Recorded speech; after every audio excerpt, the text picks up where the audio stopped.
ബഹുമാന്യരായ സത്യവിശ്വാസികളെ, വിശ്വാസിനികളെ,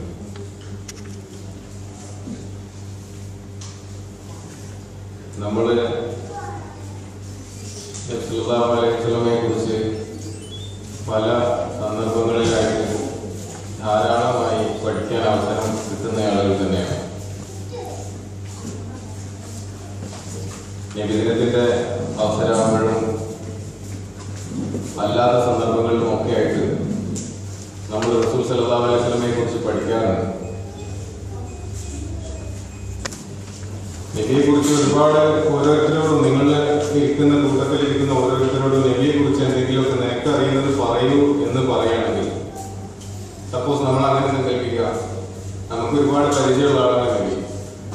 നമ്മളോട് ഒരാൾ ചോദിക്കുകയാണ് നിനക്ക് നബിയെ കുറിച്ച് എന്താണ് അറിയുക എന്ന് ചോദിച്ചു കഴിഞ്ഞാൽ നമുക്ക് അറിയുന്ന വിവരങ്ങളാണെങ്കിൽ പോലും അതൊരു ക്രമത്തിലുള്ളത്, ഒരു ആധികാരികമായതൊന്നുമല്ല. എന്നാലാണെങ്കിലോ ഈ പറയുന്ന നബി നമ്മുടെ ദൈനംദിന ജീവിതത്തോട്, നമ്മുടെ ദീനിനെ ആചരിക്കുന്ന ദീനി ജീവിതത്തോട്, നമ്മുടെ ഔദ്യോഗിക ജീവിതത്തോട് എല്ലാത്തിലും ഒരിക്കലും ഒഴിച്ചുകൂടാൻ പറ്റാത്ത ഒരാളാണ്. ഈ ഒരു അന്തരം എന്തായാലും അത് ഒത്തുപോകാൻ കഴിയാത്ത ഒരു പ്രശ്നം തന്നെയാണ്. നബി നമ്മുടെ എല്ലാമാണെന്ന് മനസ്സിലാക്കുകയും ചെയ്യുന്നു, നബിയെ കുറിച്ച് നമുക്ക് വേണ്ടത്ര അറിയുകയും ചെയ്യുകയില്ല എന്ന് പറയുന്നത് ഒരു പ്രശ്നമാണ്. അപ്പോൾ നമ്മുടെ ഈ പരിപാടിയെ കുറിച്ച് പരിചയപ്പെടുത്തുമ്പോഴൊക്കെ ബോധപൂർവം തന്നെ ഒരു അറബി പദമാണ് നമ്മൾ ഉപയോഗിച്ചത്, സീറത്തുൻ നബി എന്നാണ്. നബി ചരിത്രമെന്നോ അല്ലെങ്കിൽ നബിയെ കുറിച്ചുള്ള പഠനം എന്നൊക്കെ പറയാമായിരുന്നു. പക്ഷെ അറബിയിലുള്ള ആ സാങ്കേതിക പദം തന്നെ ഉപയോഗിക്കാനുള്ള ഒരു കാരണം നമ്മുടെ ഈ പരിപാടിയുടെ ഉദ്ദേശ്യം പെട്ടെന്ന് മനസ്സിലാക്കാൻ വേണ്ടിയിട്ടാണ്. കാരണം സീറ അസീറ നബവിയ എന്ന് പറയുന്നത്, നബിയുടെ സീറ എന്ന് പറയുന്നത് ഇസ്ലാമിക വൈജ്ഞാനിക ലോകത്തെ ഒരു പ്രത്യേക പഠന ശാഖ തന്നെയാണ്. ഇപ്പൊ നമ്മൾ ഖുർആനെ പറ്റി പഠിക്കുന്ന തഫ്സീറുണ്ട്, ഹദീസിനെ പറ്റി പഠിക്കുന്ന ഹദീസിന്റെ ഗ്രന്ഥങ്ങളുണ്ട്, ഫിഖ്ഹിന്റെ ഗ്രന്ഥങ്ങളുണ്ട്, താരീഖുണ്ട്. അതുപോലെ ഇസ്ലാമിക ലൈബ്രറികളിൽ പ്രത്യേക സെക്ഷനാക്കി മാറ്റി വെക്കുന്ന ഒരു വിഭാഗമാണ് അസീറ നബവിയ എന്ന് പറയുന്നത്. അപ്പൊ സീറ എന്ന് പറഞ്ഞാൽ എന്താണ് എന്ന് നമ്മൾ ഏറ്റവും പ്രാഥമികമായിട്ട് നമ്മൾ മനസ്സിലാക്കേണ്ടതുണ്ട്. ഇൻഷാ അല്ലാഹ് അല്ലാഹു തൗഫീഖ് ചെയ്യുകയാണെങ്കിൽ, പറയുന്ന എനിക്കും കേൾക്കുന്ന നിങ്ങൾക്കും ഒക്കെ താല്പര്യം തുടർന്നുണ്ടാവുകയാണെങ്കിൽ, നമുക്ക് ഇത് നബി സല്ലല്ലാഹു അലൈഹി വസല്ലമയുടെ ജീവിതത്തിന്റെ എന്നല്ല, നബി സല്ലല്ലാഹു അലൈഹി വസല്ലമ വരുന്ന ഒരു പശ്ചാത്തലം, മക്കയിൽ എവിടെയാണ് നബി വന്നത് അവിടെ മുതൽ, ആ ജാതീയ കാലത്തിന്റെ തുടക്കം മുതൽ നബി സല്ലല്ലാഹു അലൈഹി വസല്ലമയുടെ ദൗത്യം പൂർത്തിയാക്കി ഈ ലോകത്തോട് വിട പറയുന്നത് വരെയുള്ള 63 വർഷത്തെ ഒരു കാലം.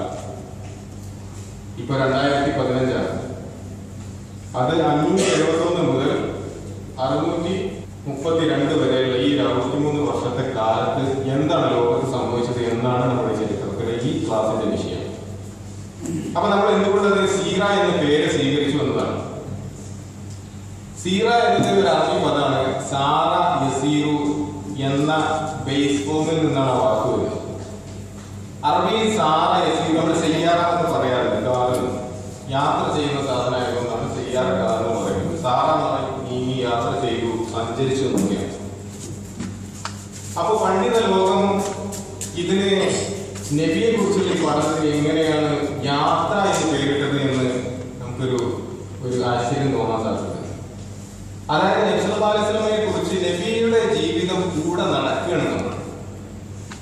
നബി അനുഭവിച്ച പ്രശ്നങ്ങൾ, നബി അനുഭവിച്ച കാര്യങ്ങൾ, നബി അഭിമുഖീകരിച്ച പ്രശ്നങ്ങൾ, നബി സംസാരിച്ച ആളുകൾ, നബി സംസാരിച്ച സന്ദർഭങ്ങൾ, നബി എടുത്ത തീരുമാനങ്ങൾ എല്ലാം നമ്മൾ ഓരോ അതിന്റെ നബിയുടെ വഴികളിലൂടെ നമ്മൾ നബിയോട് കൂടെ സഞ്ചരിക്കുകയാണ്. അതുകൊണ്ടാണ് ഇതിന് സീറ എന്ന് പറയുന്നത്. അല്ലെങ്കിൽ ചരിത്രം താരീഖ് എന്ന് പറഞ്ഞാൽ മതിയായിരുന്നു. താരീഖ് പോലെയുള്ള ഒരു പഠനശാഖയില്ലത്, എന്നാൽ ഇത് താരീഖ് കാണുകയാണ്. അതുകൊണ്ട് സീറ എന്ന് പറയുന്നത് താരീഖല്ല, ഫിഖ്ഹല്ല, തഫ്സീറല്ല, തികച്ചും വ്യത്യസ്തമായിട്ടുള്ള ഒരു പഠനശാഖ തന്നെയാണ്.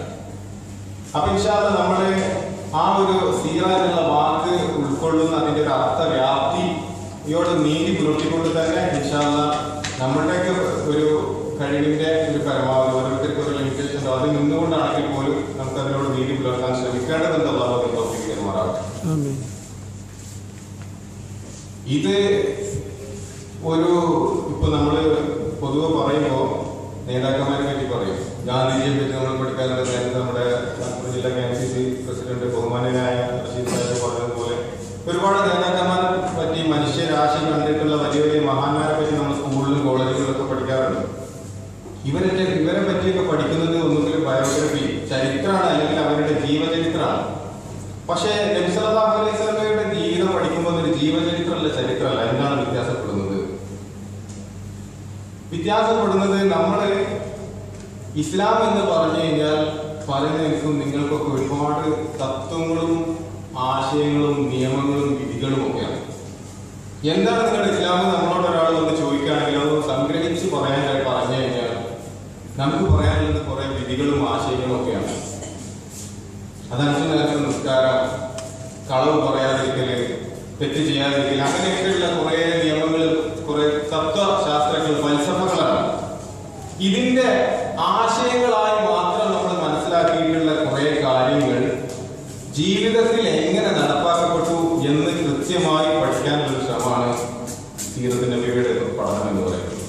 അപ്പോൾ അതൊരു വെറും ഒരു ചരിത്രമല്ല, ചരിത്രത്തോടുകൂടെ തന്നെ നബി സല്ലല്ലാഹു അലൈഹി വസല്ലമയുടെ ജീവിതത്തിലൂടെ നമ്മൾ മനസ്സിലാക്കിയ ഇസ്ലാമിനെ നേരിട്ട് കാണാനുള്ള ഒരു അവസരമാണ്. അല്ലാഹു അതിനെ തൗഫീഖ് തരുമാറാവട്ടെ. മാത്രമല്ല, നമ്മൾ സീറത്ത് നബിയെ പഠിക്കുന്നതോടുകൂടെ ജീവിതത്തിന്റെ സമഗ്രമായ പ്രശ്നങ്ങൾ എന്ന് വെച്ച് കഴിഞ്ഞാൽ നമ്മളിപ്പോൾ ഗാന്ധിജിയെ കുറിച്ച് പഠിക്കുകയാണെന്ന് വിചാരിക്കുക. സപ്പോസ് ഗാന്ധിജിയെ കുറിച്ച് പഠിക്കുമ്പോൾ നമ്മൾ വളരെ കുറച്ച് മാത്രമേ ഗാന്ധിജിയുടെ വ്യക്തി ജീവിതം, അല്ലെങ്കിൽ ഗാന്ധിജിയുടെ സാമ്പത്തിക കാര്യങ്ങളിലുള്ള നിലപാട്, ഗാന്ധിജിയുടെ ഭാര്യയോടുള്ള പെരുമാറ്റങ്ങൾ, ഇതൊക്കെ നമ്മൾ അത്ര ഡീറ്റെയിൽ ആയിട്ടൊന്നും പഠിച്ചോളുന്നില്ല. ഒരു സത്യാന്വേഷണ പരീക്ഷണങ്ങൾ വായിക്കുന്ന ഒരാൾ അതൊന്നും തീരെ അറിയില്ല എന്നല്ല ഞാൻ പറയുന്നത്. അതൊന്നും വിഷയത്തിന്റെ മർമ്മങ്ങളായിട്ട് വരികയില്ല. എന്നാൽ നബി സല്ലല്ലാഹു അലൈഹി വസല്ലമയുടെ ജീവിതത്തെ കുറിച്ച് പഠിക്കുന്നയാൾക്ക് ഒന്നും മർമ്മല്ലാതായി പോകുന്നില്ല എന്നതാണ് പ്രശ്നം. ഒരേ സമയം നബി സല്ലല്ലാഹു അലൈഹി വസല്ലമ രാജ്യത്തിന്റെ ഭരണാധികാരിയാണ്, ഒരേ സമയം പള്ളിയിലെ ഖതീബാണ്, ഖാദിയാണ്, കോടതിയിലെ തീരുമാനം പറയുന്ന ജഡ്ജിയാണ്, യുദ്ധം വരുമ്പോൾ യുദ്ധം നയിക്കേണ്ട സൈന്യാധിപനാണ്, സാമ്പത്തിക പ്രശ്നങ്ങൾ വരുമ്പോൾ അന്തിമ തീരുമാനം എടുക്കേണ്ട ബാങ്കിലെ സുപ്രീം ഗവർണറാണ്. എല്ലാം ഒരാളായി മാറുകയാണ്. അപ്പൊ സീറത്ത് നബവിയെ പഠിക്കുന്നതോടുകൂടി ഇസ്ലാമിന്റെ സമഗ്രത നമ്മൾ പഠിക്കാൻ ശ്രമിക്കുകയാണ്. ഇസ്ലാം എന്ന് പറയുന്നത് വെറും ഒരു ആശയമല്ല, വെറും ഒരു ആചാര വ്യവസ്ഥിതിയല്ല എന്ന് തിരിച്ചറിയാനുള്ള ഒരു അവസരം കൂടിയായിരിക്കും ഇൻഷാ അല്ലാഹ് പഠിക്കുന്നതോടുകൂടി പറയുന്ന എനിക്കും കേൾക്കുന്ന നിങ്ങൾക്കും ഉണ്ടായിരിക്കുക. നമ്മൾ ഓരോ ക്ലാസ്സും പഠിച്ച് പറയേണ്ടതാണ്, പഠിച്ച് കേൾക്കേണ്ടത്. പറയാനും എളുപ്പമല്ല, കേൾക്കാനും എളുപ്പമല്ല. ശ്രദ്ധാപൂർവ്വം നമ്മുടെ നബിയെ കുറിച്ച് പഠിക്കാനുള്ള ഒരു തികച്ചും നിഷ്കളങ്കമായ താല്പര്യം ഉണ്ടെങ്കിൽ മാത്രമേ ഇത് നമുക്ക് പറയാനും കേൾക്കാനും ആസ്വാദനത്തോടുകൂടി കഴിയുകയുള്ളൂ. അല്ലാഹു തൗഫീഖ് തരുമാറാവട്ടെ. എന്തിനാണ് നമ്മൾ നബിയെ കുറിച്ച് പഠിക്കുന്നത്? നബിയെ കുറിച്ച് പഠിക്കേണ്ട കാര്യങ്ങൾ, കാരണം ഇസ്ലാമികമായിട്ട് സ്വർഗത്തിലേക്ക് പാസ് കിട്ടാൻ, ടിക്കറ്റ് കിട്ടാനുള്ള മിനിമം ക്വാളിഫിക്കേഷൻ പറഞ്ഞ കൂട്ടത്തിൽ സീറത്ത് നബിയെ പഠിക്കണമെന്ന് പറഞ്ഞിട്ടില്ലല്ലോ. സീറത്ത് നബിക്ക് വേണ്ടി നമ്മൾ ഒരുപാട് സമയം ചെലവാക്കേണ്ടതുണ്ടെന്ന്. അതിന്റെ പൂർത്തീകരണത്തിന് സീറത്ത് നബി ആവശ്യമുണ്ടോ? എന്തിനാണ് സീറത്ത് നബിയെ പഠിക്കേണ്ടത്? അതിനെക്കുറിച്ച് ചിന്തിക്കുമ്പോൾ നമുക്ക് അതിന്റെ ഒരു അത്യന്താപേക്ഷിത തിരിച്ചറിയുന്ന ഒരുപാട് കാര്യങ്ങളുണ്ട് നമ്മൾ അറിയേണ്ടത്. അള്ളാഹുവിന്റെ കലാം, അള്ളാഹു സംസാരിക്കുന്ന വിശുദ്ധ ഗ്രന്ഥം പരിശുദ്ധ ഖുർആൻ 50ഓളം ആയത്തുകൾ അള്ളാഹുവിന്റെ റസൂലിനെ നിങ്ങൾ തിരിച്ചറിയണം, റസൂലിനെ പഠിക്കണം എന്ന് പറഞ്ഞിട്ട് ഉള്ള ആയത്തുകൾ വന്നിട്ടുണ്ട്.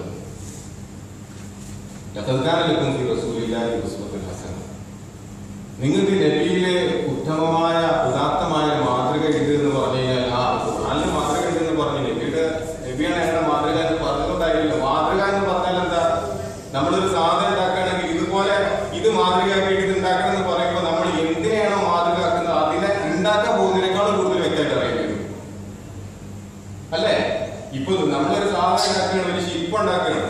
ഇതുപോലുള്ള ഒരു ശില്പം നിങ്ങൾ ഉണ്ടാക്കിയെന്ന് പറഞ്ഞു കഴിഞ്ഞാൽ നമ്മൾ ഉണ്ടാക്കാൻ പോകുന്ന ശില്പത്തിനെ കുറിച്ചുള്ള ഐഡിയയേക്കാൾ മുമ്പിലുള്ള ശില്പത്തെ കുറിച്ച് നമുക്ക് വ്യക്തമായ ബോധ്യം കൊണ്ടുവരും. റസൂൽ അള്ളാഹുവിന്റെ ഗ്രന്ഥം പറയുന്നത് നിങ്ങൾക്കുള്ള നല്ല മാതൃക, നിങ്ങൾ എങ്ങനെയാണ് ജീവിതം നയിക്കേണ്ടത്, അതിന്റെ മാതൃക റസൂലുണ്ട്. ഈ റസൂലിനെ കുറിച്ച് നമ്മൾ അറിഞ്ഞിട്ടില്ലെങ്കിൽ അപ്പൊ നമ്മള് ഒന്നാമതായിട്ട് സീറ പഠിക്കാനുള്ള കാരണം അള്ളാഹ് നമ്മളോടത് പറഞ്ഞു എന്നതുകൊണ്ടാണ്. പഠിക്കണം, നബിയെ കുറിച്ച് പഠിക്കണമെന്ന്. രണ്ടാമതായിട്ട് നമ്മള് അതിന്റെ കാരണമായിട്ട് നമുക്ക് പഠിക്കാനുള്ള ഒരു പ്രേരണയായിട്ട് എടുത്തു പറയാവുന്ന ഒരു കാര്യം, അള്ളാഹു റസൂലിനോട് നമുക്കൊക്കെ സ്നേഹം. ആ സ്നേഹത്തിനൊന്ന് ചാർജ് കൂടാനാണ്, സ്നേഹത്തിനൊന്നും കൂടെ ശക്തി പകരാനാണ്, ഊർജം പകരാനാണ്. അതെന്തിനാ സീറ പഠിക്കുന്നത്? സ്നേഹത്തിന്. നമ്മൾ റസൂലിനോടുള്ള സ്നേഹത്തിന് ഒരു കുറവില്ല. ആരെങ്കിലും നബിയെ പറ്റി വല്ല ക്ലാസ്സിന് എഴുതിയാൽ അപ്പൊ നമ്മൾ ഫേസ്ബുക്കിൽ പോസ്റ്റ് ഇടാറുണ്ടല്ലോ, വാട്സപ്പിൽ അപ്പൊ അയാളെ തെറി വെച്ചുകൊണ്ട് സംസാരിക്കാറുണ്ടല്ലോ. നമുക്ക് എന്താ സ്നേഹത്തിന് കുറവ് എന്നായിരിക്കും നമുക്ക് പറയാനുണ്ടാവുക. യഥാർത്ഥത്തിൽ ഇത്തരം കാലികമായ പ്രശ്നങ്ങളിൽ നബിയെ എങ്ങനെ അവതരിപ്പിക്കണം, നബിയെ എങ്ങനെ പ്രതിരോധിക്കണം, നബിയെ എങ്ങനെ പരിചയപ്പെടുത്തണം, ഇതിനൊക്കെയുള്ള പരിഹാരങ്ങൾ സീറയിലൂടെ മാത്രമേ കിട്ടുകയുള്ളൂ. നബി എങ്ങനെയാണ് ഓരോ സന്ദർഭങ്ങളിൽ തീരുമാനങ്ങൾ എടുത്തത് എന്ന് തിരിച്ചറിയുമ്പോഴേ നമുക്കതിന് സാധിക്കുകയുള്ളൂ. അതുകൊണ്ട് നബിയോടുള്ള സ്നേഹം കൂട്ടുക എന്ന് പറയുമ്പോൾ ഒന്നുകൂടെ നമ്മളൊന്ന് സിംപ്ലിഫൈ ചെയ്ത് പറയുകയാണെങ്കിൽ, നബിയെ കുറിച്ച് നമുക്ക് സ്നേഹിക്കുന്നുണ്ടെന്നുണ്ടെങ്കിൽ നബിയുടെ വിശദാംശങ്ങൾ, ജീവിതത്തിന്റെ ഓരോ ചെറിയ ചെറിയ കാര്യങ്ങൾ നമ്മൾ അറിയാൻ ശ്രമിക്കും. അത് മനുഷ്യന്റെ ഒരു സ്വാഭാവിക കാര്യം. ഇപ്പൊ നമ്മളിവിടെ ഇരിക്കുന്ന എല്ലാവരും വീട്ടിൽ വിളിക്കുന്ന ആളുകളാണ്. ഉമ്മാനെ വിളിക്കുകയാണെങ്കിൽ അല്ലെങ്കിൽ ഭാര്യയെ വിളിക്കുകയാണെങ്കിൽ, വീട്ടിലെ ബന്ധപ്പെട്ട വളരെ അടുത്ത ആളുകൾ വിളിക്കുകയാണെങ്കിൽ നമ്മൾ സംസാരിക്കുന്ന കാര്യങ്ങൾ എന്താണ്? ഭാര്യയോട് വിളിക്കുമ്പോ പിന്നെ സുഖല്ലേ, ഭക്ഷണം കഴിച്ചോ, എന്തൊക്കെ ഉണ്ടായിരുന്നു ഭക്ഷണത്തിൽ, രാവിലെ കഴിച്ചത് എന്താണ്, ഇതൊക്കെ അറിഞ്ഞിട്ട് ഭാര്യക്ക് എന്താണ് കേൾക്കുന്നത്, ഇവനെന്താണ്? ഒന്നുമില്ല. അറിഞ്ഞിട്ട് ഒരു കാര്യമില്ലാത്ത വിവരങ്ങളാണ് നമ്മൾ സാധുവെന്ന് ചോദിച്ചുകൊണ്ടിരിക്കുന്നത്. ഉമ്മാക്ക് വിളിക്കുമ്പോഴും അങ്ങനെയാണ് ചെയ്യുന്നത്. കാരണം സ്നേഹം ഉണ്ടാകുമ്പോൾ നമ്മൾ ചെറിയ ചെറിയ കാര്യങ്ങൾ പോലും പരസ്പരം അറിയാനും മനസ്സിലൊരു താല്പര്യം ഉണ്ടാവും. എനിക്ക് എന്റെ ഭാര്യയോട് സ്നേഹമാണെങ്കിൽ അവള് എപ്പോ ഭക്ഷണം കഴിച്ചു, എന്ത് ഭക്ഷണം കഴിച്ചു, ചെറിയ വളരെ ചെറിയ കാര്യങ്ങൾ, ഞാനിവിടെ ആ വിവരങ്ങൾ അറിഞ്ഞിട്ട് എനിക്കൊന്നും ചെയ്യാനില്ല, പറഞ്ഞിട്ട് അവൾക്ക് അവിടെ ഇരുന്ന് ഒന്നും ചെയ്യാനില്ല, ഉമ്മാനെ ചോദിച്ചത് ഉമ്മക്ക് ചെയ്യാനില്ല, എനിക്കും ചെയ്യാനില്ല. പക്ഷെ എന്നിട്ടും ഞാൻ ചോദിക്കുകയാണ്, നിങ്ങൾ ഓരോരുത്തരും ചോദിക്കുകയാണ്. കാരണം അതിന്റെ അർത്ഥം നമ്മൾക്ക് സ്നേഹം ഉണ്ടെന്നുണ്ടെങ്കിൽ ചെറിയ ചെറിയ കാര്യങ്ങൾ പോലും അറിയാൻ ശ്രമിക്കും. വളരെ അടുത്തറിയുന്ന ആളുകൾക്ക് മാത്രമേ പരസ്പരം ആഴത്തിൽ സ്നേഹിക്കാൻ കഴിയുള്ളൂ. റസൂൽ സല്ലല്ലാഹു അലൈഹി വസല്ലമയെ കുറിച്ച് നമുക്ക് വളരെ സ്നേഹമാണ്. പക്ഷെ നബിയെ കുറിച്ച് ആകെ നമ്മൾ പണ്ട് മദ്രസയിൽ പഠിച്ചത് നബിയുടെ ജനനം മക്കത്ത്, മരണപ്പെട്ടു മദീനത്ത്, നബിയെ നാം സ്നേഹിക്കണം, നബിയെ നാം പിൻപറ്റണം, പാട്ടുപാടി കഴിഞ്ഞു, അതിലൊതുങ്ങി. നബി എന്താണ് ജനിച്ചത് അത് ചിലപ്പോൾ നമുക്ക് പറയാൻ പറ്റിയായിരിക്കും. അതന്നെ നമ്മുടെ മദ്രസ സിസ്റ്റം എന്ന് പറഞ്ഞൊരു കാര്യം നാട്ടിൽ ഉണ്ടായിപ്പോയതോ, അങ്ങനെ ഒരു സംഭവമില്ലെങ്കിൽ അതും നമുക്കറിയില്ലേ. ഉത്തരേന്ത്യയിലേക്കുള്ള മുസ്ലിങ്ങളെ പറ്റി നമുക്കൊക്കെ അറിയാമല്ലോ. വിഷയം തെന്നി പറഞ്ഞ് പോകാതിരിക്കാൻ വേണ്ടി ഞങ്ങൾ കിടക്കുന്നില്ല. അപ്പോ റസൂലിനെ കുറിച്ചുള്ള സ്നേഹം യഥാർത്ഥത്തിൽ ഉണ്ടാവണമെങ്കിൽ, അല്ലെങ്കിൽ സ്നേഹിക്കുന്നതോട് കൂടെ തന്നെ ആഴത്തിൽ സ്നേഹിക്കാൻ കഴിയണമെങ്കിൽ അറിയുന്ന ആളുകൾക്ക് മാത്രമേ കഴിയുള്ളൂ. നബി നമുക്ക് ഒരാളെ പറ്റി നല്ല ബന്ധമുണ്ടായിരുന്ന രണ്ട് സുഹൃത്തുക്കളാണ്. നാട്ടിലായിരുന്ന സമയത്ത് അവര് ഒരാഴ്ചയിൽ 5 ദിവസം തമ്മിൽ കണ്ടുമുട്ടിയിരുന്ന ആളുകളാണ്. പക്ഷെ ഇവൻ പെട്ടെന്നാണ് വിസ എടുത്ത് നാട്ടിൽ ഖത്തറിൽ വന്നത്. അങ്ങനെ എപ്പോഴെങ്കിലൊക്കെ ആദ്യമൊക്കെ വന്നോടൊക്കെ ആഴ്ചയിലൊക്കെ വിളിച്ചിരുന്നു, പിന്നെ 1 മാസത്തിലായി, പിന്നെ 2 മാസത്തിലായി, പിന്നെ തിരിച്ച് കഴിഞ്ഞ് പോയപ്പോ നാട്ടിൽ ചെല്ലുന്ന സമയത്ത് അവിടെ നിന്ന് വിളിച്ചാലായി. ഇത് തമ്മിൽ ബന്ധം ഉണ്ടായിരുന്ന ആൾക്കാർ അകന്നു പോയപ്പോൾ ഉണ്ടായ ഒരു അകൽച്ചയാണ്, മനസ്സിന്റെ വേർപെടലുകളാണ്. തീരെ പരിചയമില്ലാത്ത ഒരാളെ പറ്റിയിട്ടാണ് നമ്മൾ പറയുന്നത് ഞാൻ അവരെ ഏറ്റവും കൂടുതൽ സ്നേഹിക്കുന്നത്.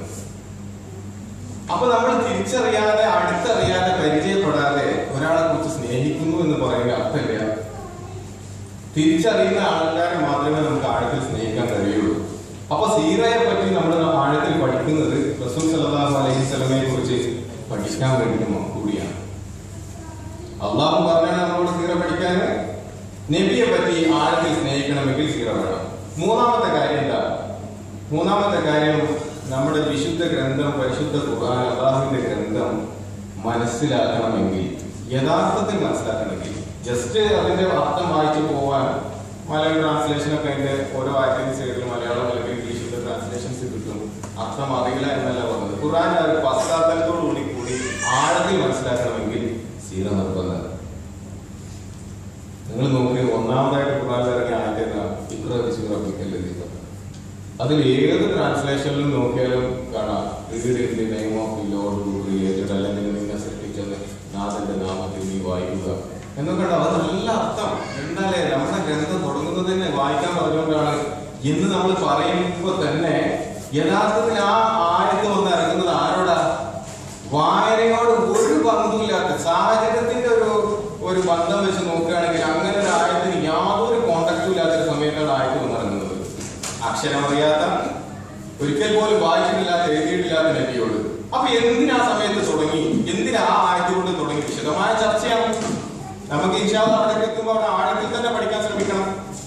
ഞാൻ പറയുന്നത് ഖുർആൻ മനസ്സിലാക്കണമെങ്കിൽ അതിന്റെ പശ്ചാത്തലത്തോടു കൂടി മനസ്സിലാക്കണമെങ്കിൽ സീറ നിർബന്ധമാണ്.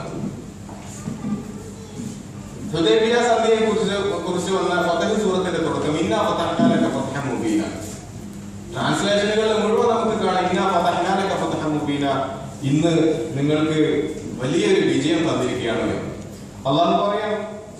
യഥാർത്ഥത്തിൽ ആയത്ത് അങ്ങനെ പറയുമ്പോൾ തന്നെ വന്നിറങ്ങുന്ന സാഹചര്യം എന്താണ്? സാഹചര്യത്തിന്റെ ഒരു പശ്ചാത്തലം നോക്കി വിധി പറയുകയാണെങ്കിൽ അവർക്ക് തോറ്റിരിക്കുന്ന സമയത്താണ് ഈ ആയത്ത് വന്നിറങ്ങുന്നത്.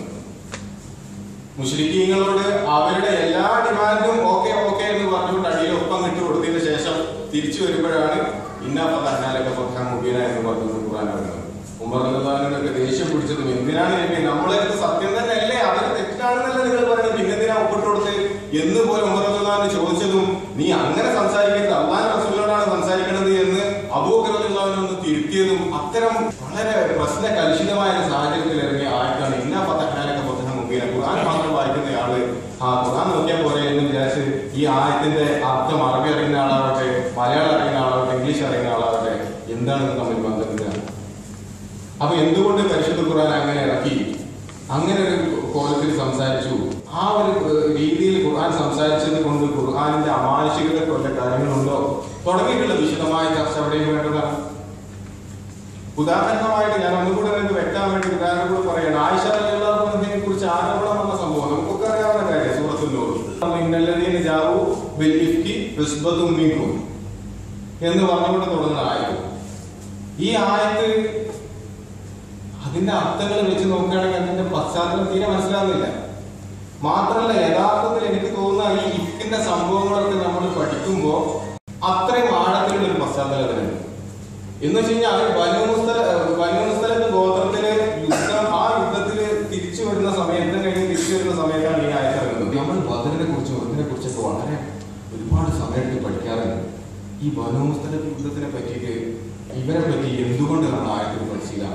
കാരണം കാലികമായ ഒരു ഇസ്ലാമിക പരിസരത്ത് വെച്ച് നോക്കുമ്പോൾ ഒരുപാട് പ്രാധാന്യമുള്ള കാര്യങ്ങൾ അവർ വെച്ച് നടന്നിട്ടുണ്ട്. വളരെ വിചിത്രമായ സംഭവങ്ങൾ. യുദ്ധം കഴിഞ്ഞ് വരുന്ന സമയത്ത് നബി സല്ലല്ലാഹു അലൈഹി വസല്ലമ അസ്വസ്ഥനായിട്ട് നിർത്തുന്നില്ല. പകലാണ് മരുഭൂമി, ചുറ്റുകൊള്ളുന്ന മരുഭൂമിയിലാണ് അവർ യാത്ര ചെയ്യുന്നത്. ആളുകളൊക്കെ പറഞ്ഞു നമുക്ക് ഒന്ന് വിശ്രമിച്ചുകൂടെ നബിയാണ്. നബി കേൾക്കാത്ത പോലെ യാത്ര തുടരുകയാണ്. നബി നിർത്താത്ത സമയത്തോളം അവർക്ക് യാത്ര നിർത്താൻ കഴിയില്ല. അവസാനം കുറെ കഴിഞ്ഞപ്പോൾ നബി നിർത്തി. അവിടെ ഇറങ്ങിയ സമയത്ത് നബി ഇങ്ങനെ പറയാ ജുന്ദബുൻ മഫമാ ജുന്ദബ് അൽ അഖ്തറു അൽ ഖൈറു സയ്യിദുൻ. അതിങ്ങനെ ആവർത്തിച്ചുകൊണ്ട് പറഞ്ഞു ജുന്ദബുൻ മഫമാ ജുന്ദബ് അൽ അഖ്തറു അൽ ഖൈറു സയ്യിദുൻ. ആളുകൾക്ക് മനസ്സിലായി ഒരു സ്വാഭാവികമായ രീതിയിലുള്ള ഒരു സംസാരമല്ല അത്. നബി സാഹചര്യം ഒന്ന് നബി അവിടെ ഇറങ്ങിയ സമയത്ത് കാര്യങ്ങളൊക്കെ ആശ്വാസം തോന്നിയ സമയത്ത് ആളുകൾ ചെന്ന് ചോദിച്ചു നബി നിങ്ങളാ പറഞ്ഞത് എന്താണെന്ന് മനസ്സിലായില്ലോ. ഇത് നബിയാണ്, അള്ളാന്റെ അടുത്ത് നിന്ന് പറഞ്ഞേക്കപ്പെട്ട ആളാണ്. നമ്മുടെ കൂട്ടത്തിലുള്ള ഒരു സാധാരണ ആളാണെങ്കിൽ പോലും അള്ളാന്റെ അടുത്ത് നിന്ന് വഹി കിട്ടിക്കൊണ്ടിരിക്കുന്നുണ്ട്. അള്ളാന്റെ ഉദ്ദേശം അനുസരിച്ചാണ് സംസാരിച്ചുകൊണ്ടിരിക്കുന്നത്. സാഹചര്യത്തിനോട് ഒരു ബന്ധമില്ലാത്ത സംസാരമാണ് സംസാരിച്ചത്. നബിയോട് ചോദിച്ച സമയത്ത് നബി പറഞ്ഞു ജുലാനിമിൻ ഉമ്മത്തി, എന്റെ സമുദായത്തിൽ നിന്ന് 2 ആളുകൾ വരും. അതിൽ ഒരാള് ഒരു വെട്ട് വെട്ടും. ആ വെട്ടോടുകൂടി ഹക്കും ബാത്തിലും 2 കഷ്ണമായിട്ട് മാറും. 2 വേർതിരിവ്, ഹക്കും ബാത്തിന്റെ ഇടയിൽ വേർതിരിക്കുന്ന ഒരു വെട്ടായിരിക്കും അയാൾ വെട്ടാൻ പോകുക. രണ്ടാമത്തെ അയാളുടെ ഒരു കൈ മുറിക്കപ്പെടും. ആ കൈ അയാളുടെ മുമ്പ് സ്വർഗത്ത് പോകും. പിന്നെ അയാള് ശേഷം കൈയിന്റെ കൂടെ സ്വർഗത്തിലേക്ക് പോകും. സയ്യിദ് ഇബ്നു സുഹാൻ റളിയല്ലാഹു അൻഹു ഉമർ ഇബ്നുൽ ഖത്താബ് റളിയല്ലാഹു അൻഹുവിന്റെ കാലഘട്ടത്തിൽ നടന്ന ഖാദിസിയ യുദ്ധത്തിൽ വെച്ചിട്ട് ജുലൗലാദ് എന്ന് പറയുന്ന സ്ഥലത്ത് വെച്ച് നടന്ന യുദ്ധത്തിലാണ് സയ്യിദ് ഇബ്നു സുഹാൻ റളിയല്ലാഹു അൻഹുവിന്റെ കൈ മുറിക്കപ്പെടുന്നത്. എന്നിട്ട് കാലം കുറെ കഴിഞ്ഞതിന് ശേഷം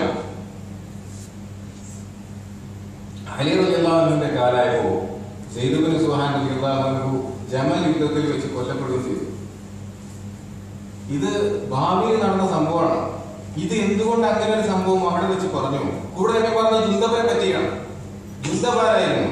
ജുന്തബ് ഉസ്മാൻ റളിയല്ലാഹു അൻഹുവിന്റെ ഭരണകാലത്ത് ഒരു ഗവർണറുടെ സന്നിധിയിൽ ഒരു സാഹിറുണ്ടായിരുന്നു, മാരണക്കാരൻ, അല്ലെങ്കിൽ കുറെ വിചിത്രമായ അമാനുഷികമായ കഴിവുകളുണ്ട് എന്ന് പറഞ്ഞുകൊണ്ട് സാധാരണക്കാരെ വിശ്വാസികളെ വഴി തെറ്റിച്ചിരുന്ന ആള്. ഇയാളുടെ അപാരമായ കഴിവ് കൊണ്ട് ആളുകളെ കൊന്നാൽ തിരിച്ച് ജീവിപ്പിക്കാം എന്ന രീതിയിൽ എന്തോ മാജിക്കാണ്. നമ്മുടെ പുതുകാടൊക്കെ പലതും ചെയ്യാറില്ലേ, എന്തോ മാജിക്കാണ്. പക്ഷെ ആളുകൾക്ക് ഇത് വല്ലാണ്ട് അവരെ കണ്ട് അത്ഭുതം വല്ലാണ്ട് കൂടി കൂടി കൂടി പോയിട്ടാണല്ലോ വിശ്വാസമാണത്. സ്റ്റേജ് മാറിക്കൊണ്ടിരിക്കുകയാണെന്ന് അറിഞ്ഞ സമയത്താണ് ജുന്തബ് റളിയല്ലാഹു അൻഹു സദസ്സിൽ കയറി വന്നത്. സദസ്സിൽ കയറി വന്നിട്ട് ഇയാള് പറയണ എന്താ, വയറ് കയറി കുറിച്ചാലും പ്രശ്നമില്ല, ഞാൻ തിരിച്ചു ശരിയാക്കി തരുന്ന. ഇയാൾ ഇങ്ങനെ ചെയ്തിട്ട് അടുത്ത് അപ്രതീക്ഷിതമായിട്ട് പിന്നിൽ കൂടെ വന്നിട്ട് തലന്ന് വെട്ടിക്കളഞ്ഞു. അവന്റെ ജീവൻ തിരിച്ചു വെക്കാൻ വേണ്ടി അവന്റെ സ്വന്തം ശരീരം ശരിയാക്കട്ടെ എന്ന് പറഞ്ഞു. അതോടുകൂടി സംഭവം മാത്രമല്ല, അയാൾ മരിച്ചുപോയി. പിന്നെ അതിന്റെ പേരിൽ കുറെ പശ്ചാത്തലങ്ങളുണ്ട്. ഇയാള് ജയിലിൽ കിടക്കേണ്ടി വന്നതും അങ്ങനെ അതല്ലാത്ത വിഷയം. പക്ഷെ ബനൂ മുസ്തലഖ് യുദ്ധം കഴിഞ്ഞ് വരുന്ന സമയത്ത് എന്തിന് അല്ലാഹുവിന്റെ റസൂൽ സല്ലല്ലാഹു അലൈഹി വസല്ലം പറഞ്ഞു? മുസ്ലിങ്ങൾക്കിടയിലുള്ള ഉള്ളിലുള്ള ഈ ചേരിതിരിവ് പ്രശ്നങ്ങളെ പറ്റിയിട്ട് ഏറ്റവും കലുഷിതമായ കുറെ കാര്യങ്ങൾ ഉണ്ടായ ഒരു സന്ദർഭമാണ് ബനൂ മുസ്തലഖ് യുദ്ധം. നമ്മൾ ഇഫ്കിന്റെ ആയത്തിൽ നിന്നാണ് തിരിച്ചു വന്നത്. ചില ആയത്തുകളെ പറ്റി പറയുമ്പോൾ ഖുർആനിൽ വളരെ കുറഞ്ഞ കാര്യങ്ങൾ പരാമർശിക്കുള്ളൂ. ഖുർആൻ എന്ന് പറഞ്ഞാൽ എല്ലാ കാര്യങ്ങളും വിശദമായിട്ട് എടുത്ത് പറയാനുള്ള ഗ്രന്ഥമല്ല, ഇത് ലോകാവസാനം വരെയുള്ള ഗ്രന്ഥമാണ്. സഹാബത്തിൽ തന്നെ ആകെ ഒരാളുടെ എത്ര കുറച്ച് ആളുകളുടെ പേരാണ് പറഞ്ഞിട്ടുള്ളത്. സഹാബത്തിലോ നബിയുടെ ഭാര്യമാരിലോ അല്ലെങ്കിൽ മൊത്തം അമ്പ്യാക്കളിൽ തന്നെ എല്ലാരും പറഞ്ഞിട്ടില്ലല്ലോ. അപ്പൊ ഖുർആന് വളരെ സെലക്ടഡ് ആയി മാത്രം പറയാനുള്ള ഗ്രന്ഥമാണ്. അതിന് വ്യക്തത കിട്ടണമെങ്കിൽ സീറ മനസ്സിലാക്കണം. അപ്പൊ നമ്മൾ പറഞ്ഞ സീറ അള്ളാഹു നമ്മളോട് പഠിക്കാൻ പറഞ്ഞിട്ടുണ്ട്. അള്ളാഹുവിന്റെ റസൂലിനെ സ്നേഹിക്കാൻ വേണ്ടിയിട്ട്, പരിശുദ്ധ ഖുർആനിനെ ആഴത്തിൽ മനസ്സിലാക്കാൻ വേണ്ടിയിട്ട്, അതോടൊപ്പം തന്നെ നാലാമത്തെ കാര്യം അള്ളാഹുവിന്റെ റസൂലിന്റെ സഹാബത്തിനെ മനസ്സിലാക്കാൻ കൂടി വേണ്ടിയിട്ടുണ്ട്. റസൂലിന്റെ സഹാബത്തിനെ പറ്റി നമുക്ക് പിന്നെ കുറെ കാലങ്ങളായിട്ട് പലപ്പോഴും നമ്മുടെ ഉസ്താദുമാരും പണ്ഡിതന്മാരൊക്കെ പറയുന്നത് കൊണ്ട് ഉമറുദ്ദാനെയും ഉസ്മാനുദ്ദാനെയും കുറച്ച് ആൾക്കാരൊക്കെ അറിയാം. പക്ഷെ സഹാബത്ത് ഇവർക്ക് ഓരോരുത്തർക്കും വലിയ റോൾ ഉണ്ടായിരുന്നു. നബി സല്ലല്ലാഹു അലൈഹി വസല്ലം ഒരു നേതാവ് എന്ന നിലയിലെ സഹാബത്തിന് ഓരോരുത്തരുടെയും കഴിവ് തിരിച്ചറിഞ്ഞ് അവർക്ക് അതിനെ പറ്റിയ രംഗങ്ങൾ ഉണ്ടാക്കി കൊടുത്തതായിരുന്നു. ഖാലിദ് ബിൻ വലീദ് റളിയല്ലാഹു അൻഹു, നിങ്ങൾക്ക് ചിലപ്പോൾ കേട്ട ആശ്ചര്യം തോന്നിപ്പോകും. ഖാലിദ് ബിൻ വലീദ് റളിയല്ലാഹു അൻഹു ഉണ്ടായിരുന്ന ആയത്തിൽ സൂറത്തുകൾ വളരെ കുറവായിരുന്നു. ഖാലിദ് ബിൻ വലീദ് റളിയല്ലാഹു അൻഹുവിന്റെ പണി ഖുർആനിൽ ഉണ്ടാക്കലല്ല. ഖാലിദ് ബിൻ വലീദ് റളിയല്ലാഹു അൻഹുവിന്റെ കഴിവ് യുദ്ധരംഗത്താണ്, വാള് പിടിക്കാനുള്ള കഴിവാണ്. അത് തിരിച്ചറിഞ്ഞുകൊണ്ട് സൈഫുല്ലാഹിൽ മസ്ലൂൽ, അള്ളാഹുവിന്റെ ഊരി പിടിക്കപ്പെട്ട വാൾ, ഊരപ്പെട്ട വാൾ എന്ന് പേര് കൊടുത്ത് അള്ളാഹു റസൂൽ യുദ്ധരംഗത്തേക്ക് ഇറക്കിയതാണ്. കണ്ണ് കാണാത്ത ആളാണ് ഇബ്നു ഉമ്മു മക്തൂം റളിയല്ലാഹു അൻഹു. കണ്ണ് കാണാത്ത ആളാണ്. എന്നാ പിന്നെ നീ സാമൂഹിക രംഗത്തൊന്നും വരണ്ട, എക്സ്ക്യൂസ് എടുത്തിട്ടാണ് ഇരുന്നോ, പൈസ എല്ലാവരും കൂടെ ഞങ്ങൾ കളക്ട് ചെയ്ത് തരാം. അതല്ല റസൂലിന്റെ രീതി. ഓരോരുത്തരുടെ കഴിവ് തിരിച്ചറിഞ്ഞു. ഉമ്മു മക്തൂം റളിയല്ലാഹു അൻഹു പള്ളിയിലിരുത്തി ബാങ്ക് കൊടുത്തു. പലപ്പോഴും മദീനത്തെ പുറത്തു പോകുമ്പോ നബിയെ പ്രതിനിധീകരിച്ച് പള്ളിയിലെ കാര്യങ്ങൾ ചെയ്യുന്നത് ഇബ്നു ഉമ്മു മക്തൂം റളിയല്ലാഹു അൻഹു. അള്ളാഹുവിന്റെ റസൂൽ സല്ലല്ലാഹു അലൈഹി വസല്ലമയുടെ ജീവിതത്തിൽ ചുറ്റോട്ടത്തുണ്ടായിരുന്ന സഹാബത്തിന് റസൂൽ വലിയ നേതാവാണ്, അവന് ബാക്കിയുള്ളവരൊക്കെ ഒരു പാസീവ് റോള്. അങ്ങനെയല്ല, റസൂല് വലിയ നേതാവിന്റെ ഏറ്റവും വലിയ ക്വാളിറ്റികളാണ് തന്റെ കീഴിലുള്ള ആളുകളുടെ കഴിവുകൾ തിരിച്ചറിഞ്ഞ് അവർക്ക് അവസരങ്ങൾ ഉണ്ടാക്കി കൊടുക്കുക. അവസരങ്ങൾ ഉണ്ടാക്കി കൊടുക്കുന്നതോടൊപ്പം തന്നെ നമ്മുടെ കാര്യങ്ങൾക്ക്, കമ്പനിയാണെങ്കിൽ കമ്പനി, നമ്മുടെ സംഘടനയാണെങ്കിൽ സംഘടന, അതിന്റെ വളർച്ചയ്ക്ക് അവരുടെ കൂടി കോൺട്രിബ്യൂഷൻ, അവരുടെ കൂടി സംഭാവന ഉറപ്പുവരുത്തുക. അതുണ്ടാക്കാൻ പറ്റി അല്ലാഹുവിന്റെ റസൂൽ സല്ലല്ലാഹു അലൈഹി വസല്ലം. അതുകൊണ്ട് തന്നെ അത്ഭുതകരമായ രീതിയിലാണ് ആളുകൾ മാറിപ്പോയത്. അംർ ഇബ്നുൽ ആസ് റളിയല്ലാഹു അൻഹു, ഈ അംർ ഇബ്നുൽ ആസ് റളിയല്ലാഹു അൻഹു ഒക്കെ എത്ര മാറിയ ആളാണെന്ന് നമ്മളിങ്ങനെ അത്ഭുതത്തോടു കൂടി വായിക്കാൻ പറ്റുള്ളൂ. മക്കൾക്ക് ഇവരുടെ ഖുറൈശികളുടെ ബുദ്ധിമുട്ട് പീഡനം സഹിക്കാൻ പറ്റായിട്ട് നജാശിയുടെ എത്യോപ്യയിലേക്ക് യാത്ര പോയി, മുസ്ലിങ്ങൾ ഹിജ്റ പോയി, പലായനം ചെയ്തു. അങ്ങനെ മക്കത്തിൽ നിന്ന് ഓടിപ്പോയി നജാശിയുടെ അടുത്ത് അഭയം പ്രാപിച്ച ആളുകളെ ഞങ്ങൾക്ക് തിരിച്ചു വിട്ടു തരണം എന്ന് പറഞ്ഞുകൊണ്ട് മക്കയിൽ നിന്ന് പ്രതിനിധിയായി സംസാരിക്കാൻ പോയ ആളായിരുന്നു അംർ ഇബ്നുൽ ആസ് റളിയല്ലാഹു അൻഹു.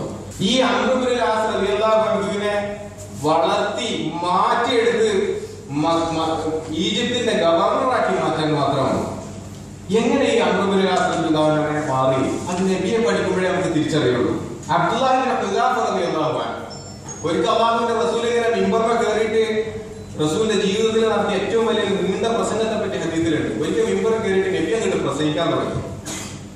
നിർത്തുന്നില്ല, തുടരുടെ നീണ്ട പ്രസംഗം.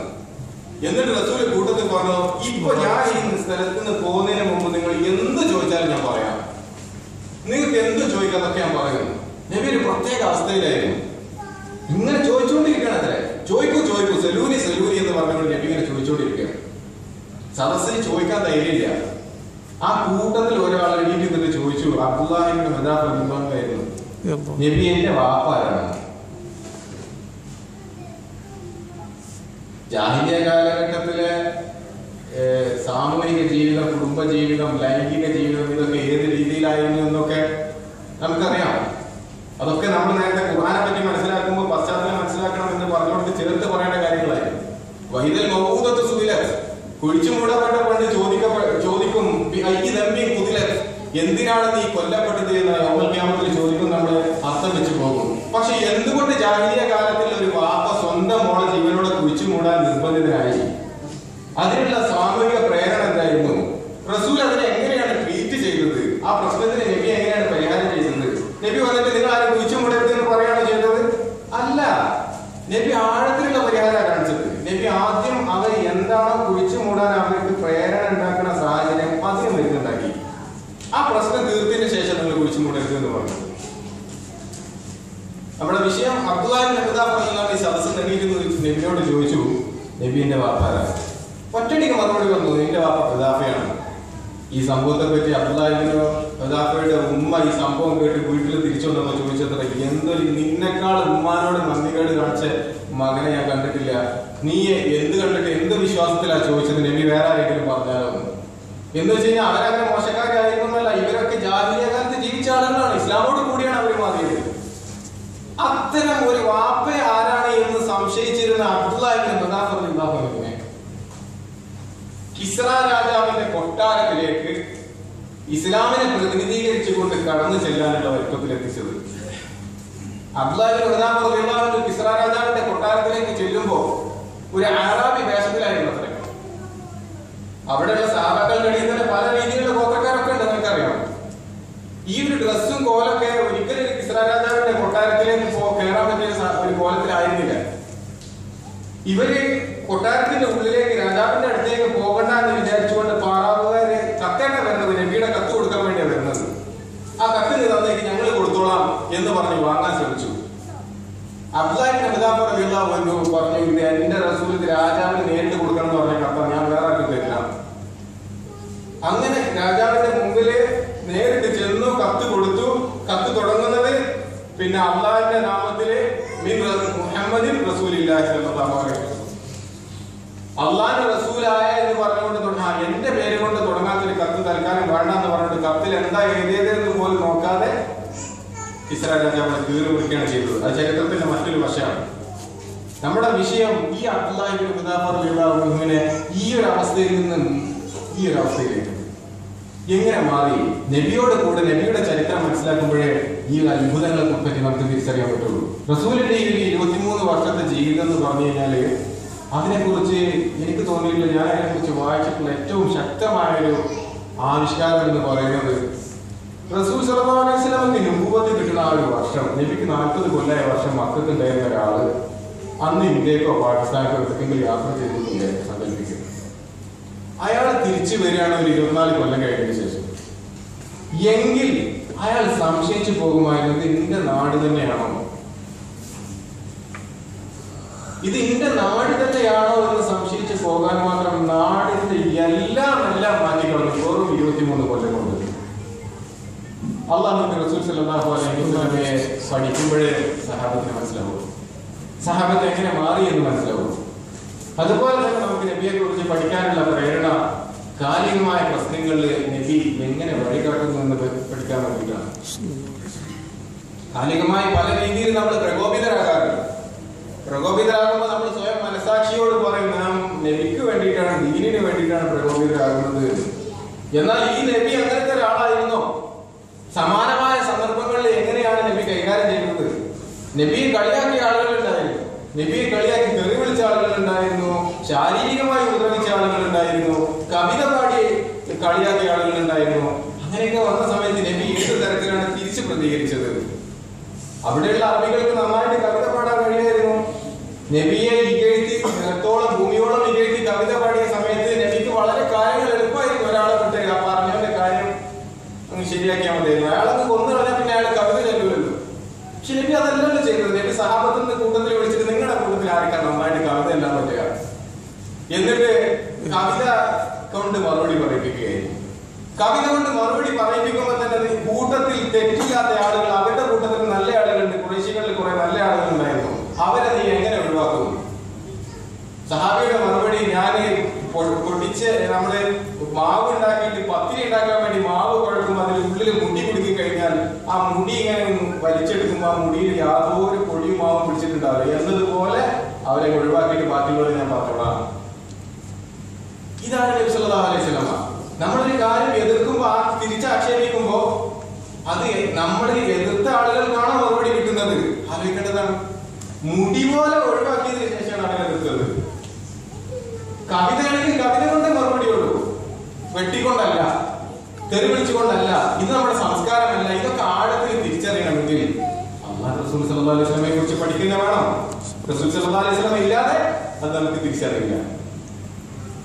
റസൂൽ സല്ലല്ലാഹു അലൈഹി വസല്ലമയോട് തന്നെ അല്ലാഹു സുബ്ഹാനഹു വ തആല പറയുന്ന ഒരു കാര്യമാണ്. ഇതിപ്പോ നമ്മളോട് മാത്രമല്ല, റസൂലിനോട് പറയാണ് അല്ലാഹു സുബ്ഹാനഹു വ തആല പരിശുദ്ധ ഗ്രന്ഥത്തില് വകുല്ലൻ നഖ്സു അലൈക മിൻ അംബാഇ റുസുലി മാ നുസബ്ബിതു ബിഹി ഫുആദക, മനസ്സൊന്ന് സ്ഥിരപ്പെടുത്താൻ വേണ്ടിയിട്ടാണ്. മാ നുസബ്ബിതു ബിഹി ഫുആദക, പ്രശ്നങ്ങൾ വരുമ്പോൾ നീ ചിതറി പോകണ്ട, മനസ്സ് ഉറപ്പിക്കാൻ വേണ്ടിയിട്ട് മുൻകാലം കഴിഞ്ഞ ആളുകളുടെ കഥ ഞാൻ പറഞ്ഞു തരികയാണ്. അപ്പൊ നമ്മുടെ മുൻകാലത്ത് കഴിഞ്ഞ ഏറ്റവും വലിയ മാതൃക അല്ലാഹുവിന്റെ റസൂലല്ലേ. റസൂലിനെ കുറിച്ച് നമ്മൾ പഠിക്കേണ്ടേ നമ്മുടെ റസൂലിന്റെ ജീവിതത്തിലൂടെയാണ്. സമകാലിക സമസ്യകൾക്ക് പൂരണം കാണേണ്ടത്, സമകാലിക പ്രശ്നങ്ങൾക്ക് പരിഹാരം നമ്മൾ അന്വേഷിക്കേണ്ടത്. അല്ലാഹുവിന്റെ റസൂൽ സല്ലല്ലാഹു അലൈഹി വസല്ലമയുടെ ജീവിതം പഠിക്കുമ്പോൾ നമ്മൾ മറ്റൊരു കാര്യം കൂടി തിരിച്ചറിയണം. റസൂലിന്റെ മുഅ്ജിസത്ത് എന്താണ് എന്ന് ചോദിക്കും. ഏറ്റവും വലിയ മുഅ്ജിസത്ത് പരിശുദ്ധ ഖുർആൻ. അല്ലാതെ ഒരുപാട് മുഅ്ജിസത്തുകളുണ്ട്.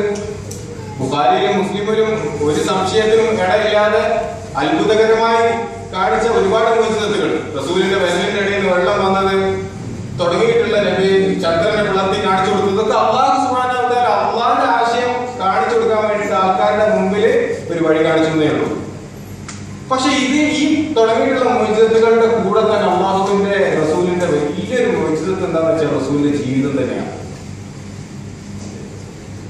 അതായത് നിങ്ങൾ ആലോചിച്ച് നോക്കിയ ഒരു മക്കത്തെ പശ്ചാത്തലം. അതാണ് ഇൻഷാ അല്ലാഹ് അടുത്ത നമ്മുടെ ക്ലാസ് വിശദമായിട്ട് പഠിക്കുക. എന്നാലും വിഷയത്തിന്റെ ഒരു ജവാബ് പറയാം.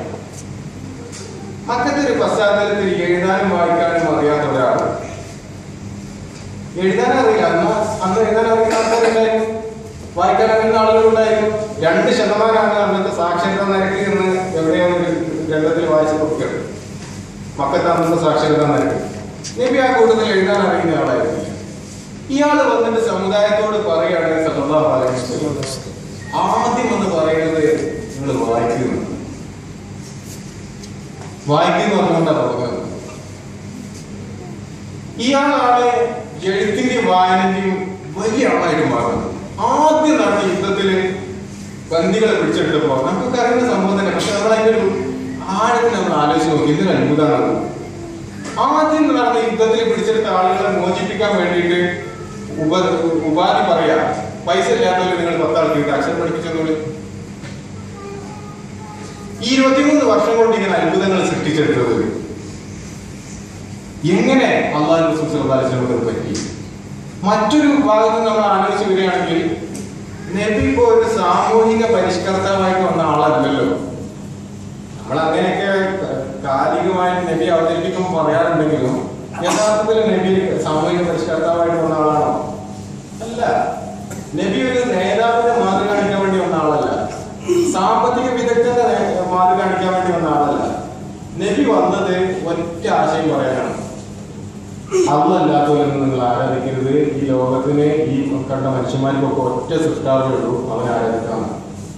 ഈ ആശയത്തിന് വേണ്ടി തന്നെയാണ് തുടക്കം മുതൽ അവസാനം വരെ അല്ലാഹു റസൂൽ നിലകൊണ്ടിട്ടുള്ളത്.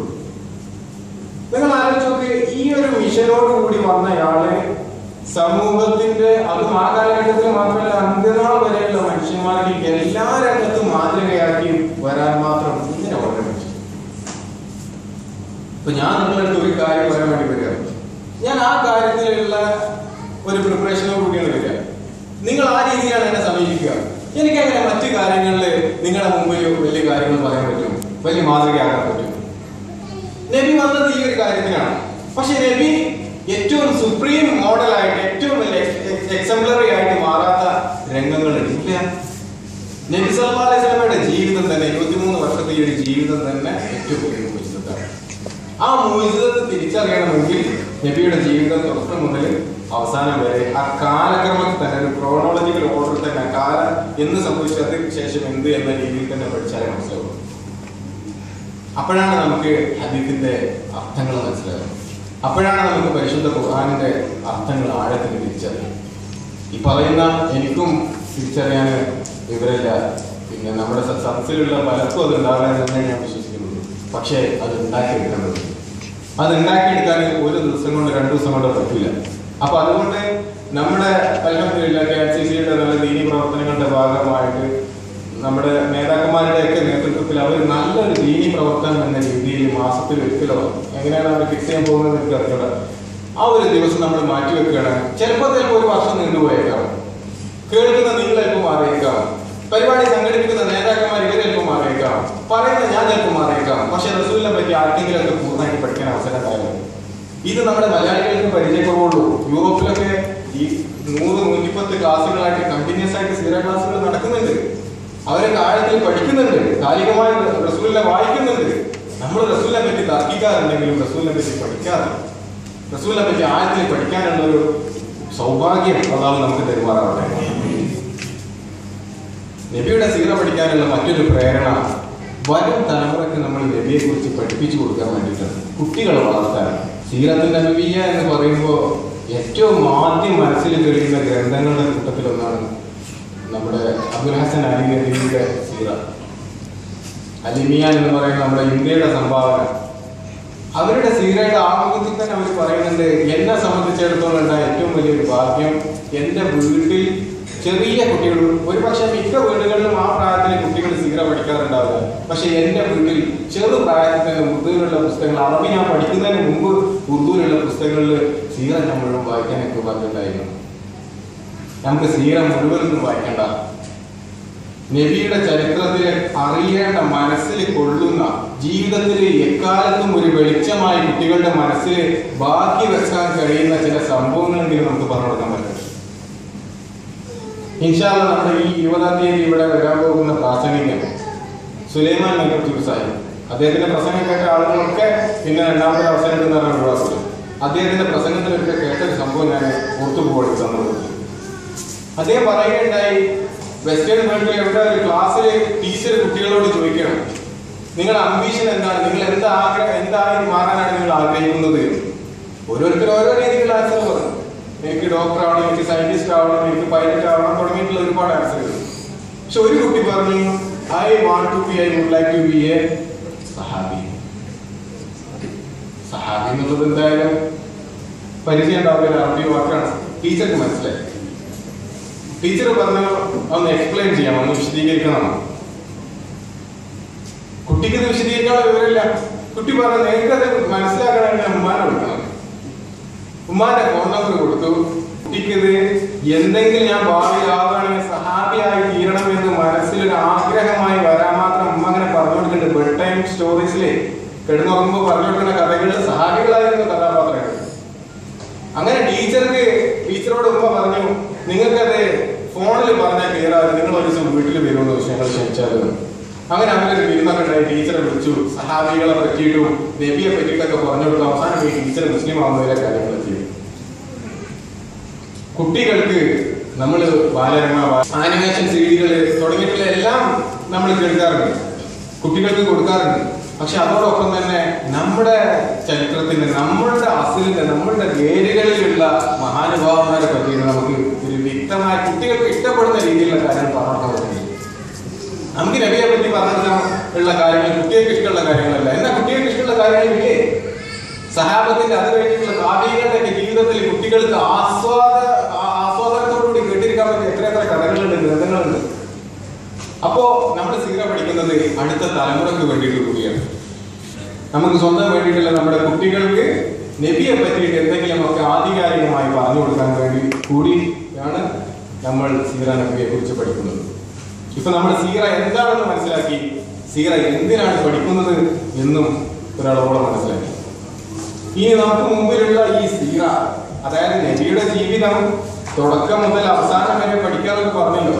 പക്ഷെ ഈ പറഞ്ഞ നബി വഫാത്തായി പോയിട്ട് 1436 കൊല്ലം കഴിഞ്ഞിട്ടുണ്ട്.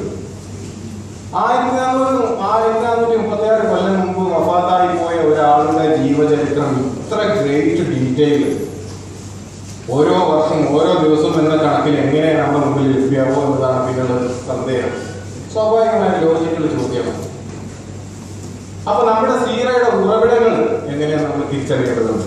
കൃത്യമാണോ നമ്മുടെ മുമ്പിലുള്ള ഈ മുമ്പിൽ വന്നിരിക്കുന്ന സീറയുടെ ഗ്രന്ഥങ്ങൾ, സീറയുടെ വിശദാംശങ്ങൾ കൃത്യമായ വിവരങ്ങളാണെന്ന് ഉറപ്പുവരുത്തേണ്ടതുണ്ട്. അപ്പൊ നമ്മൾ അന്വേഷിക്കുകയാണ് സീറ എവിടുന്നാണ് നമ്മുടെ കയ്യിലെത്തിയത്. സീറയുടെ ഒന്നാമത്തെ ഉറവിടം എന്ന് പറയുന്നത് പരിശുദ്ധ ഖുർആനാണ്. പരിശുദ്ധ ഖുർആനിലെ സംശയങ്ങളില്ലാത്തതാണ്. ഏത് ഇസ്ലാമിൽ എതിർത്ത ആളുകൾ പോലും പരിശുദ്ധ ഖുർആന്റെ വാക്കുകളിൽ സംശയം പറഞ്ഞിട്ടില്ല. ക്ലിയർ ആയിട്ട് വന്ന ഫാക്ടാണ്. ഈ പരിശുദ്ധ ഖുർആനില് സീറയുടെ പല ഭാഗങ്ങളും കാലക്രമത്തിലല്ല, അല്ലെങ്കിൽ വിഷയം പൂർണ്ണമായിട്ടല്ലെങ്കിലും പലയിടത്തും വന്നിട്ടുണ്ട്. ഇപ്പോ അലം നശ്റഹ് ലക സദ്റക് എന്ന് പറഞ്ഞാൽ നബി സല്ലല്ലാഹു അലൈഹി വസല്ലമയുടെ നബുവത്തിന്റെ മുമ്പ് നെഞ്ചുകീറിയ സംഭവത്തിലേക്കൊക്കെയുള്ള സൂചനയാണത്. വഹി കിട്ടാതെ കുറെ ഇടവേള വന്നപ്പോൾ ഇറങ്ങിയതാണ്. ഇപ്പൊ നമ്മൾ മുമ്പ് പറഞ്ഞ ആയത്തുകളൊക്കെ നബിയുടെ ജീവിതത്തിന്റെ പല ഘട്ടങ്ങളിലുള്ളതാണ്. അപ്പൊ നമ്മൾ മനസ്സിലാക്കി മറ്റ് ഗ്രന്ഥങ്ങളിൽ നിന്ന് കിട്ടിയ വിവരങ്ങൾ വെരിഫൈ ചെയ്യാൻ ശരിയാണോ? ഖുർആനിലെ തെളിവുകളുണ്ട്. ഖുർആനാണ് ഒന്നാമത്തെ സീറയുടെ സോഴ്സ് എന്ന് പറയുന്നത്. രണ്ടാമത്തെ സോഴ്സ് ഹദീസിന്റെ ഗ്രന്ഥങ്ങളാണ്. ഇസ്ലാമിക വൈജ്ഞാനിക മേഖലയില് ആധികാരികതയുടെ കാര്യത്തിൽ നമ്മൾ മാർക്ക് ചെയ്യണമെങ്കിൽ ഒന്നാമത് പരിശുദ്ധ ഖുർആൻ, പിന്നെ ബുഖാരി, മുസ്ലിം, സിഹാസിക്ക 6 ഗ്രന്ഥങ്ങൾ വരും. ഹദീസിന്റെ ഗ്രന്ഥങ്ങൾ അവർക്ക് വരും. അത് തന്നെയാണ് സീറയുടെ സോഴ്സ്. കാരണം ബുഖാരിയിലും മുസ്ലിമിലും ഒക്കെ ഉള്ള ഹദീസുകൾ അത് തന്നെ സീറയുടെ ഭാഗം തന്നെയാണ്. ഹദീസ് മുഴുവനായിട്ടും സീറയുടെ ഭാഗമാണ്. അപ്പൊ പിന്നെ സീറയും ഹദീസും എന്താണ് വ്യത്യാസം? സീറയും ഹദീസും തമ്മിലുള്ള വ്യത്യാസം എന്ന് പറയുന്നത്, ഇപ്പൊ ഉദാഹരണം നമ്മൾ ബുഖാരി നമ്മുടെ മുമ്പിൽ ഒരു ഉദാഹരണം എടുക്കുക. ബുഖാരിയിൽ എങ്ങനെയാണ് വിഷയങ്ങളെ ക്രമീകരിച്ചിട്ടുള്ളത്? വിഷയം ഫിഖ്ഹിന്റെ അടിസ്ഥാനത്തിലാണ്. ഇന്നത് ചെയ്യാൻ പറ്റുമോ, ഇന്ന രീതിയിൽ ചെയ്താൽ നിസ്കാരം പ്രശ്നമാവോ എന്ന് തുടങ്ങിയിട്ടുള്ള ഫിഖ്ഹി മസലകൾ വെച്ചിട്ടാണ് ഹദീസിന്റെ ഗ്രന്ഥങ്ങളിൽ ഒരുപാട് ഗ്രന്ഥങ്ങൾ ഓർഡർ ചെയ്തിട്ടുള്ളത്. അല്ലെങ്കിൽ അവർ സ്വീകരിച്ചിട്ടുള്ള ഒരു മെത്തേഡ് എന്ന് പറയുന്നത് ഹദീസ് ഉദ്ധരിച്ച ആളുകൾ, അവര് ഈ ചെയിൻ ഓഫ് നറേറ്റേഴ്സ്, നബിയുടെ അടുത്ത് ഈ ഹദീസിന്റെ ഗ്രന്ഥം എഴുതുന്നയാളുടെ അടുത്തേക്ക് നബിയിൽ നിന്ന് എത്തി ദൂരത്തുള്ള ഓരോ കണ്ണികളെ പറ്റി വിശദമായി എഴുതിയ ശേഷം ഹദീസിൽ കൊള്ളും. അപ്പൊ ഈ ചെയിൻ ഓഫ് നറേറ്റേഴ്സിൽ വരുന്ന സഹാബികളുടെ റാവികളുടെ പേരിന്റെ ആൽഫബറ്റിക് ഓർഡറിലൊക്കെയാണ് ഹദീസിന്റെ ഗ്രന്ഥങ്ങളുള്ളത്. അത് ഓർഡറിനെ പറ്റിയുള്ള കാര്യമാണ്. എന്നാൽ വിഷയത്തിനെ പറ്റിയാണെങ്കിലോ ഒരിക്കലും റസൂലിന്റെ ജീവിതത്തിന്റെ വിശദാംശങ്ങൾ മുഴുവനായിട്ടും ഹദീസിന്റെ ഗ്രന്ഥങ്ങളിൽ കാണില്ല. അവരതിന്റെ സിഹത്ത് മാത്രമാണ് നോക്കുന്നത്. അവര് വളരെ ഒരു തലമുറയ്ക്ക് നബിയെ പറ്റി പരമാവധി കിട്ടട്ടെ എന്നല്ല വിചാരിച്ചത്. ആ ഉദ്ദേശം ആത്യന്തികമായിട്ടെങ്കിൽ പോലും ബുഖാരി പോലെയുള്ള നബിയാണ് എന്ന് അറിയിക്കുന്ന തെളിവുകൾ, ദലായിൽ എന്ന് പറഞ്ഞ തെളിവുകൾ എന്നാണ് വാക്കുന്നത്. നബിയാണെന്ന് അറിയിക്കുന്ന തെളിവുകൾ നടത്തിയിട്ടാണ് നബിയുടെ ജീവിതത്തിൽ നിന്നത്. ഇതും സീറയുടെ ഏറ്റവും വലിയൊരു സോഴ്സുകളിൽപ്പെട്ടാണ്. പരിശുദ്ധ ഖുർആനാണ് ഒന്നാമത്തത്, രണ്ടാമത്തത് ഹദീസിന്റെ ഗ്രന്ഥങ്ങളാണ്, മൂന്നാമത്തത് ശമായിലും ദലായിലുമാണ്. പിന്നെ അതുപോലെ തന്നെ ആളുകളുടെ ചരിത്രം എഴുതിയിട്ടുണ്ട്. മക്കയുടെ ചരിത്രം, മദീനയുടെ ചരിത്രം, സഹാബാക്കളുടെ ചരിത്രം. ഇതൊക്കെ മക്കയുടെ അക്കാലത്തെ ചരിത്രം എഴുതുമ്പോൾ അതിൽ നബിയുടെ ഭാഗം വിട്ടുപോകലെന്താണ്, കുറെ ഭാഗം അതിൽ വരും, സഹാബികൾ വരും. ഇതും മറ്റൊരു സോഴ്സാണ് സീറയിൽ. ഇതെല്ലാം കഴിഞ്ഞിട്ട് വരുന്നതാണ് സീറയായിട്ട് തന്നെ ഒരു ശാഖയാണ് എന്ന് പണ്ഡിതന്മാർ തിരിച്ചറിയുകയും അതിൽ ഗ്രന്ഥം രചിക്കപ്പെടുകയും ചെയ്തു. എന്ന് പറഞ്ഞാൽ അതല്ല ശരി. സത്യം പറഞ്ഞാൽ ബുഖാരി, മുസ്ലിം തുടങ്ങിയിട്ടുള്ള ഹദീസിന്റെ ഗ്രന്ഥങ്ങൾ അവര് പണി തുടങ്ങുന്നതിന് മുമ്പ് സീറയുടെ പണ്ഡിതന്മാരെ പണി തുടങ്ങിയിട്ടുണ്ട്. എന്ന് വെച്ച് കഴിഞ്ഞാൽ ഇപ്പൊ ബുഖാരിയിലുള്ള വഫാത്താകുന്നത് 282 മുസ്ലിം റളിയല്ലാഹു വഫാത്താകുന്നത് 261 എന്റെ ഓർമ്മ ശരിയാണ്. ഇതിന്റെ എത്രയോ മുമ്പ് സീറയുടെ ഗ്രന്ഥങ്ങൾ എഴുതപ്പെട്ടിട്ടുണ്ട്. സീറയുടെ ഗ്രന്ഥങ്ങൾ എഴുതപ്പെട്ടത് മാത്രമല്ല, യൂറോപ്യൻ മറ്റേ ഓറിയന്റലിസ്റ്റുകൾ മുസ്തശ്രിക്കീങ്ങൾ പറഞ്ഞിട്ടുള്ള ഒരു വലിയ ഒരു സംസാരമാണ്. അവർ പറഞ്ഞിട്ടുണ്ട്, പകൽ വെളിച്ചത്തിൽ ഈ ഭൂലോകത്തിൽ ജനിച്ച ഏക വ്യക്തി മുഹമ്മദ് നബിയാണ്, ബാക്കിയുള്ളവരൊക്കെ രാത്രിയാണ്. എന്ന് വെച്ച് കഴിഞ്ഞാൽ നബിയുടെ ലൈഫ് ആ കാലഘട്ടത്തിൽ നിന്ന് ഈ കാലഘട്ടത്തിൽ പോലും ഇത്ര ഡീറ്റെയിൽ ആയിട്ട് ഒരാളെ പറ്റി എഴുതപ്പെടില്ല. അത്രയും ഗ്രേറ്റ് മൈന്യൂട്ട് ഡീറ്റെയിൽസ് പോലും കളക്ട് ചെയ്തുകൊണ്ടുള്ള ഒരു രചനയാണ് എഴുതപ്പെട്ടിട്ടുള്ളത്. എന്ന് മാത്രമല്ല, മറ്റൊരു രീതിയിൽ പറഞ്ഞു കഴിഞ്ഞാല് സീറത്തുൽ നബി കാണിച്ചു തരുന്ന ഈ നബിയെ പറ്റിയുള്ള ഒരു ചിത്രമല്ല. ഇങ്ങനൊരു ചിത്രം അള്ളാന്റെ അമ്പിയാക്കന്മാരിൽ തന്നെ, അള്ളാന്റെ റസൂലുകളിൽ തന്നെ ഒരാൾക്കില്ല. ഈസാ നബിയെ പറ്റി നമുക്ക് ഇങ്ങനെ കാണൂല, മൂസാ നബിയെ പറ്റിയില്ല, ഇബ്രാഹിം നബിയെ പറ്റിയില്ല.